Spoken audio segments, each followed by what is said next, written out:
హైదరాబాద్లో ఎమ్మెల్యేలు అరకపూడి గాంధీ, పాడి కౌశిక్ రెడ్డిల మధ్య జరుగుతున్న వివాదాల నేపథ్యంలో వేములవాడ పోలీసులు అలర్ట్ అయ్యారు. పట్టణానికి చెందిన బీఆర్ఎస్ పార్టీ నాయకులు, ప్రజాప్రతినిధులు హైదరాబాద్ వెళ్తున్నారనే ఊహాగానాల నేపథ్యంలో వేములవాడ పట్టణానికి చెందిన పలువురు బీఆర్ఎస్ నేతలను పోలీసులు ముందస్తుగా అరెస్ట్ చేసి పోలీస్ స్టేషన్కు తరలించారు.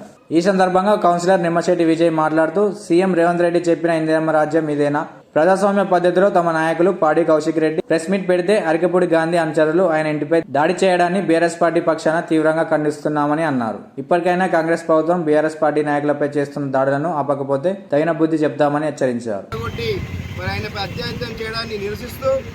మా గౌరవ మాజీ మంత్రి హరీష్ రావు గారు ఏదైతే హైదరాబాద్ సిపి కార్యాలయం ముట్టడికి పిలిపించారో, మరి మమ్మల్ని ముందస్తుగా మరి పొద్దుగాల లేవగానే మరి నన్ను, క్రాంతి గారిని, మైలా రామ్ గారిని, మా గౌరవ మాజీ సెక్రటరీ గారిని, మా పర్వేజ్ను, మా గోల్ మహేష్ను మరి తీసుకొచ్చి అక్రమ నిర్బంధం చేయడం జరిగింది.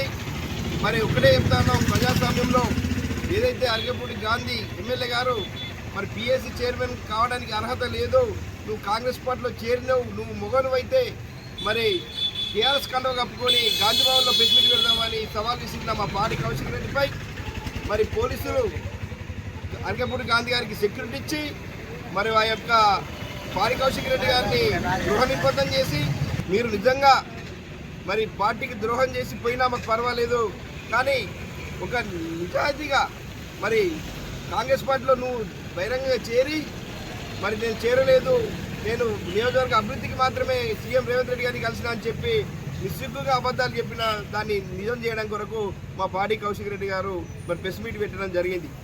మరి రేవంత్ రెడ్డి గారు గతంలో ప్రతిపక్షంలో ఉండి పిసిసి అధ్యక్షుడిగా ఉండి ఇకపై మరి ఇందిరమ్మ రాజ్యంలో అరెస్టులు ఉన్నాయి, మరి ధర్నాలు ఉన్నాయి అని చెప్పి ఏదో నీతి వాక్యాలు చెప్పి ఈరోజు ఎక్కడ మా బీఆర్ఎస్ కార్యకర్తలు, నాయకులను మరి అరెస్ట్ చేసి మరి ఎమ్మెల్యేలను చూడకుండా మరి ఈ యొక్క ఎమ్మెల్యే బృందాన్ని కూడా శంషాబాద్ ఆ ఏరియాలో అరెస్ట్ చేస్తే నిన్న మా కార్యకర్తల నాయకులంతా కలిసి మరి నినాదిస్తే మరి భయపడి విడిచిపెట్టడం జరిగింది.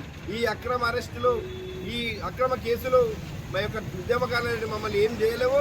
దయచేసి ఖబర్దార్, ప్రజాస్వామ్యంలో మన ప్రజాస్వామ్యాన్ని కాపాడిన బాధ్యత ఈ యొక్క రాజకీయ నాయకులపై ఉంది, ఈ ప్రభుత్వం మీద ఉంది. కాబట్టి మీరు ఇలాంటి శిల్పి ప్రయత్నాలు మానుకోవాలని చెప్పి ఈ సందర్భంగా హెచ్చరిస్తా ఉన్నాం.